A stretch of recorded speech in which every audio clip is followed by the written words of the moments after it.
राम साहब, बहुत बहुत धन्यवाद। श्रीमती इंदिरा मीना।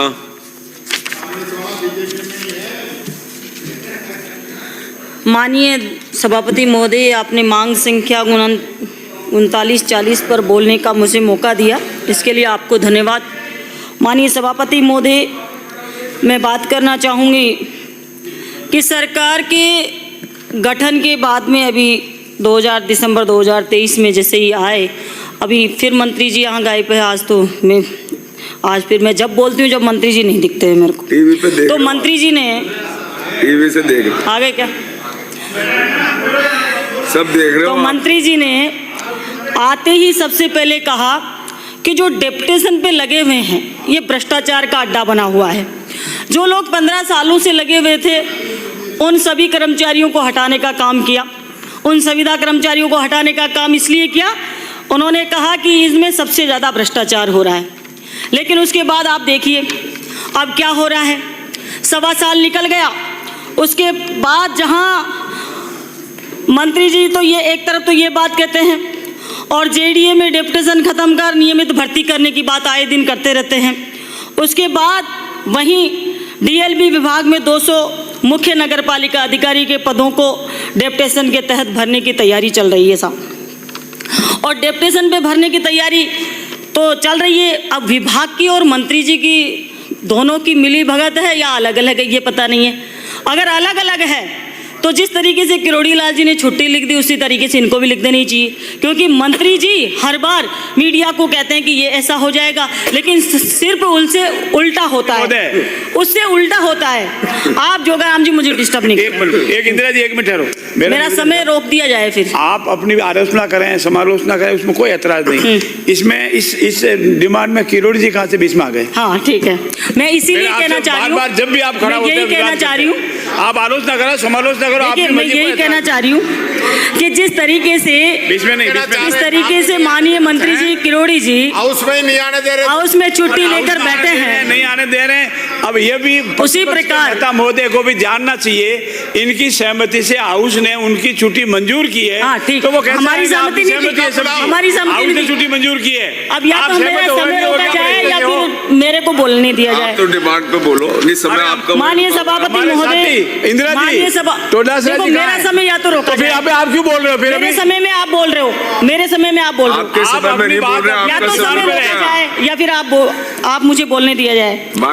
माननीय सभापति महोदय, जिस प्रकार ये अभी जो डेपुटेशन पे भर्ती करने का काम चल रहा है, मैं ये जानना चाहती हूँ कि जिस तरीके से ये काम कार्य चल रहा है, और उसी पर मैंने कहा कि मंत्री जी एक तरफ बोलते हैं फिर उनकी बात आगे बढ़ती नहीं है।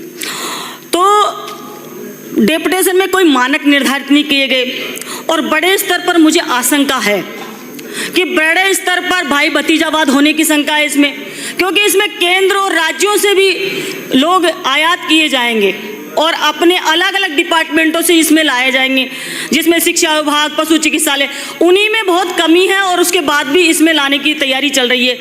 मैं चाहती हूँ सरकार से कि ये भर्ती क्यों नहीं करना चाहते, डर किस बात का लग रहा है?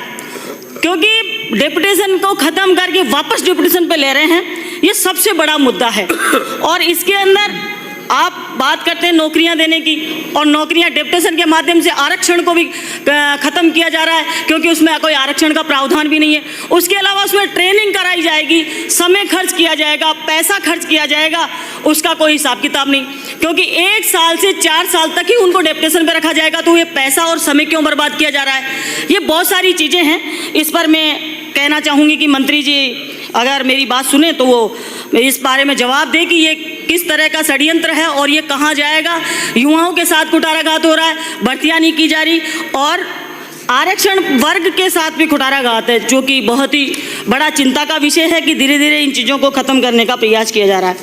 माननीय सभापति महोदय, मैं कहना चाहूँगी कि मेरे विधानसभा क्षेत्र में 2 नगर पालिकाएँ हैं और 2 नगर पालिकाओं के अंदर 27 पद है। बामनवास के अंदर 2 पद भरे हुए हैं और बोली के अंदर 0 पद भरे हुए हैं।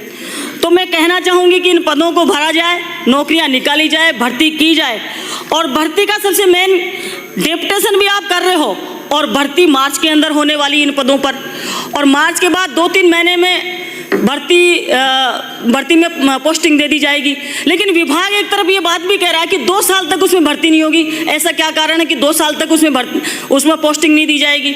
ये सबसे बड़ा मुद्दा है। माननीय सभापति महोदय, मैं कहना चाहूँगी कि जिस तरीके से मैंने प्रश्न लगाया उसमें नंबर तो नहीं आया, लेकिन इसमें मैं बोल देती हूँ कि शमशान और चरागाह पर बहुत ज़्यादा अतिक्रमण हो रहा है मेरे इलाके के अंदर, बोली क्षेत्र के अंदर, जिसकी लंबी सारी लिस्ट भी सवाल के जवाब में आई, लेकिन उसको कब तक ये तुड़वा देंगे ये कोई सवाल के जवाब में नहीं दिया।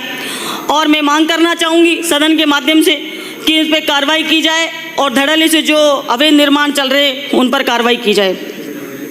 मेरे विधानसभा क्षेत्र के अंदर बामणवास जो कि पहले बन गया था तो उसमें सारी सुविधाएं हो गई, अग्निशामक वाहन भी आ गया और जो भी कमियां थी वो हो गई कंप्लीट, लेकिन बोली बाद में बना, इस वजह से वहाँ ये अग्निशामक वाहन और अन्य जो सामग्री है वो नहीं आ पाई।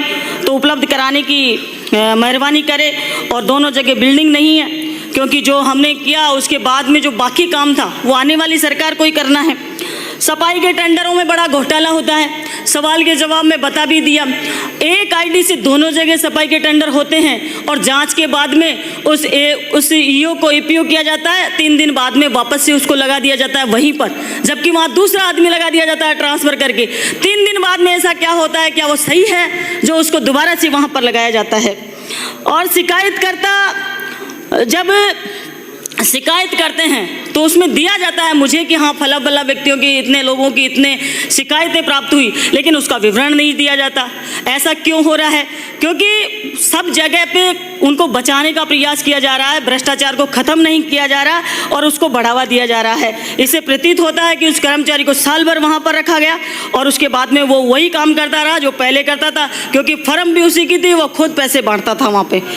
तो मैं सभापति महोदय में कहना चाहूँगी, मृत जानवरों के टेंडर होने के बाद भी उनके 500-500 रुपये गाँव वालों से उगाए जाते हैं। ये भी शिकायत बहुत सारे लोगों ने जन सुनवाई के माध्यम से लोगों ने बामनवास के अंदर दी, लेकिन उस पर भी आज तक कोई कार्रवाई नहीं की। मैं कहना चाहूँगी सभापति महोदय कि हमारे समय में जो सफाई कर्मचारियों की भर्ती निकाली उसको आगे नहीं बढ़ाया जा रहा और उसके बाद बाबुओं की भर्ती नहीं करी जा रही। कहाँ दिक्कत आ रही है इन भर्तियों को करने में? क्योंकि आपको डर है कि कहीं पेपर लीक नहीं हो जाए, लेकिन आप लोग काम को करना ही नहीं चाहते, इसलिए ये बड़ी दिक्कत है। तो मैं सभापति महोदय इतना कहना चाहूँगी कि इंदिरा रसोई हमने चालू की, उसके अंदर बामनवास और बोली में सैकड़ों लोग खाना खाते थे, उनका पेट भरता था। जो बच्चे बाहर से उन कस्बों में रहते थे उनके लिए भी एक बहुत बड़ा वरदान साबित हुई थी इंदिरा रसोई। लेकिन उसके बाद उसको नाम तो बदलने का कोई दिक्कत नहीं है, नाम तो बदल दो, लेकिन उसको चालू तो करवा दो। 1.25 साल के अंदर वो 1.25 साल से वो बंद पड़ी है और आज तक वो चालू नहीं हुई। लोग कहते हैं कि कब तक इसको चालू कराओगे, तो इस सदन के माध्यम से मांग करना चाहूँगी कि रसोई को चालू कराने की आपकी मंशा है तो कृपया मैं जवाब के अंदर बताएं। माननीय सभापति महोदय, मैं कहना चाहूँगी कि जिस तरीके से नगर पालिकाओं का जो सिस्टम बना हुआ है उसके अंदर बहुत ही पारदर्शिता की ज़रूरत है। और मैंने तो कई बार जब सरकार पिछली बार कांग्रेस की थी उस समय भी मैंने किसी भी मुद्दे पर मैं हमेशा ये नहीं कहा कि ये जो सत्ता पक्ष के लोगों की तरह ये नहीं कि बढ़ाई कर रहे हैं, सपोर्ट कर रहे हैं, जो गलत है उसको गलत बताने का कार्य किया और आज भी मैं वही काम कर रही हूँ। तो मैं सभापति महोदय इतनी ही मेरी जो समस्याएं थी, जो बात थी मेरे नगर पालिका क्षेत्र की और अच्छा आए गए कहाँ आए? सुन लिया उन्होंने, सब सुन लिया। धन्यवाद सभापति महोदय, आपने मुझे बोलने का समय दिया। धन्यवाद डॉक्टर